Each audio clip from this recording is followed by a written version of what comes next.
Hello and welcome you all to day 18 of our AWS series. This is Sakshi Bhujbal. In the previous session, we have studied about the Windows instance and its connection with the RDP client. But in today's session, we are going to see about the Elastic IP. Okay, so in previous session हमने वो भी देखा था कि elastic IP क्या होती है, मतलब थेरोटिकल पार्ट हमने कवर किया था, but practically today I will show you what does the elastic IP means. तो इलास्टिक आईपी एक परमानेंट आईपी एड्रेस होता है. ओके, तो देखते हैं हम क्या होता है वो. तो पहले हम इसी तो को न्यू टैब में ओपन करेंगे. Okay, so after coming okay wait. So first click on here, open link in new tab. उसके बाद क्या करना है, हम एक इंस्टेंस को लॉन्च करना है. तो इलास्टिक आईपी का यूज केस क्या होता है अब देखने वाले हम. एक नॉर्मल इंस्टेंस लॉन्च करते हैं पहले तो. ओके, डेमो इंस्टेंस एक डेमो की तरह इसे यूज करेंगे. ओके, तो उसका ओएस हम उबंटू रखेंगे. अमेजॉन भी रख सकते हैं, कोई प्रॉब्लम नहीं है उसमें. सो AMI भी by default, instance type T3 micro by default रखेंगे. उसके बाद की पेयर हम चूज़ करेंगे एग्जिस्टिंग वाला फ्यूजन की. If you don't have then you can create it. So network settings में हम सिर्फ इन चीज़ों को ऑलो करेंगे, बाकी यहाँ पे जाके एक रूल ऐड करेंगे. बाकी चीज़ें बाय डिफ़ॉल्ट ही रखेंगे. ऑल ट्रैफिक वाला सिर्फ एक रूल ऐड करना है.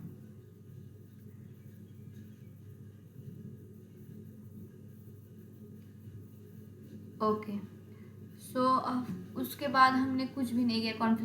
कॉन्फ़िगरेशन स्टोरेज एंड ऑल सब कुछ बाय डिफ़ॉल्ट रखा है. हमने सिर्फ नाम दिया है और रूल ऐड किया है. And launch it. Go to the instances. तो इंस्टेंस सक्सेसफुली लॉन्च हुआ है, पेंडिंग की स्टेट में है अभी. ओके, अभी रनिंग की स्टेट में आ गया. तो अब आप यहाँ पे देख सकते हो इसका पब्लिक और प्राइवेट आईपी एड्रेस. तो यहाँ पे इस इंस्टेंस का पब्लिक आईपी है और यहाँ पे इसका प्राइवेट आईपी. अब मुझे क्या करना है, मेरे पास ऐसा केस है कि कुछ टाइम के लिए मुझे इंस्टेंस को स्टॉप करना है. Okay, due to some reasons.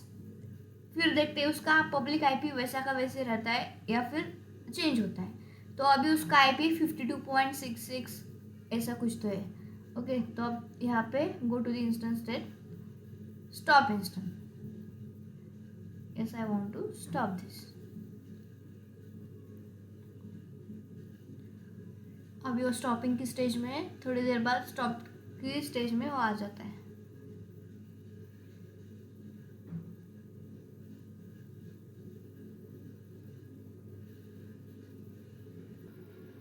Okay, तो अभी वो स्टॉप हो चुका है हमारा इंस्टेंस. ओके, तो अब हम फिर से उसे स्टार्ट करते हैं. Okay, start instance. तो स्टॉप होने के बाद उसका पब्लिक आईपी एड्रेस चला गया है यहाँ से. ओके, तो अब स्टार्ट करने के बाद वही वाला आता है कि प्रीवियस वाला 52.66 डॉट समथिंग था वो वाला. तो नहीं, यहाँ पे उसका अरे कहाँ गया, वेट.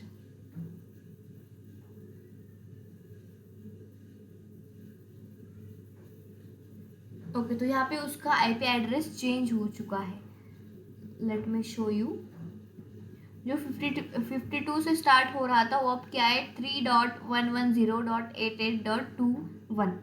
ओके, तो इसका मतलब क्या है, अगर हम नॉर्मल इंस्टेंस लॉन्च करते हैं तो उस टाइम क्या होता है, अगर हमने इंस्टेंस को स्टॉप किया है for some times due to some reasons. Okay, तो उसके बाद अगर हमने फिर से स्टार्ट भी किया होगा तो उसका पब्लिक आईपी स्टेबल होता है क्या, नहीं, पब्लिक आईपी स्टेबल नहीं होता है. ओके, तो इसीलिए हम इलास्टिक आईपी यूज़ करते हैं. तो इलास्टिक आईपी हमें क्या देता है, एक स्टेबल पब्लिक आईपी देता है. ओके, मतलब परमानेंट पब्लिक आईपी. तो इस केस के लिए हम इलास्टिक आईपी को यूज़ कर सकते हैं. इसका तो एक यूज़ हो चुका है कि मतलब just maintaining a static public IP for our instance. उसका दूसरा यूज केस भी है, ये है कि हम उसे रीअसाइन कर सकते हैं. मतलब इस इंस्टेंस का वो जो हम अभी असाइन करने वाले इलास्टिक आईपी, उस इलास्टिक आईपी को हम डिटैच कर सकते हैं और दूसरे इंस्टेंस को भी हम उसे फिर से अटैच कर सकते हैं। मतलब अगर due to some reason, okay, तो रीजन की वजह से अगर मेरा इंस्टेंस फेल हो चुका है तो इसका जो इलास्टिक आईपी मैंने अटैच किया है उसको मैं डिटैच करके दूसरे इंस्टेंस को भी मैं उसे रीअटैच कर सकती हूँ। ये उसका दूसरा यूज केस है। ओके, सो लेट्स सी अब क्या करेंगे, हम इस इंस्टेंस को इलास्टिक आईपी असाइन करेंगे। तो यहाँ पे एक ऑप्शन है नेटवर्क एंड सिक्योरिटी में। ओके, तो यहाँ पे नेटवर्क एंड सिक्योरिटी में इलास्टिक आईपी वाला एक ऑप्शन है। सो यहाँ पे जाके just we have to click. अभी यहाँ पे कोई इलास्टिक आईपी है क्या? नहीं। तो यहाँ पे राइट साइड में ऊपर एक अलोकेट इलास्टिक आईपी नाम से ये उसे क्लिक करना है। फिर उसके बाद क्या करना है, ये बाय डिफॉल्ट वैसा ही रखना है, कुछ यहाँ पे हमें चेंज नहीं करना है। ओके, तो हमें जो इलास्टिक आईपी होता है वो अमेजॉन पूल से मिलता है। ओके,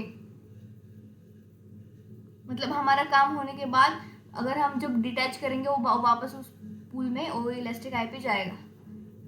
तो फिर क्या करना है हमें, यहाँ पे अलोकेटेड,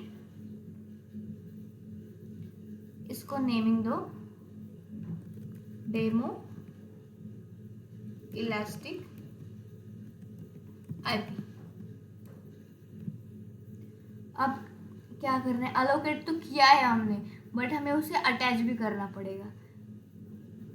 ओके, लाइक एसोसिएट करना पड़ेगा। So click on associate elastic IP. तो यहाँ पे क्या करना पड़ेगा, हमारा इंस्टेंस जो रनिंग है डेमो इंस्टेंस, यहाँ पे आके वो सेलेक्ट करना पड़ेगा। प्राइवेट आईपी एड्रेस उसका वो हमने चूज किया है। ओके, क्या है, specify whether the elastic IP address can be reassociate with different resource if okay okay, reassociation को अगर हमने अलो किया तो उसका क्या मतलब है, उस इलास्टिक आईपी को हम रीएसोसिएट कर सकते हैं क्या दूसरे रिसोर्सेज के साथ, मतलब ऑलरेडी एसोसिएट है इसी रिसोर्स से, तो in that case we can use this. तो नहीं, हम ऐसे रखेंगे एसोसिएट दिस। ओके, अब इंस्टेंस को जाके देखेंगे।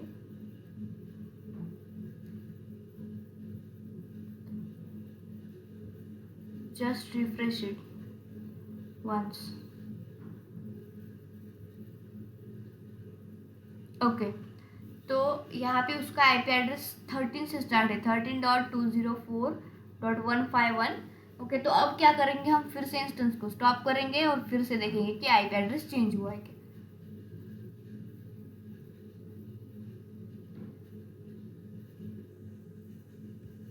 अभी स्टॉपिंग की स्टेज में हो। ओके, तो अब इंस्टेंस स्टॉप हुआ है। ओके, तो उसका आईपी एड्रेस भी ये 13.20 वाला।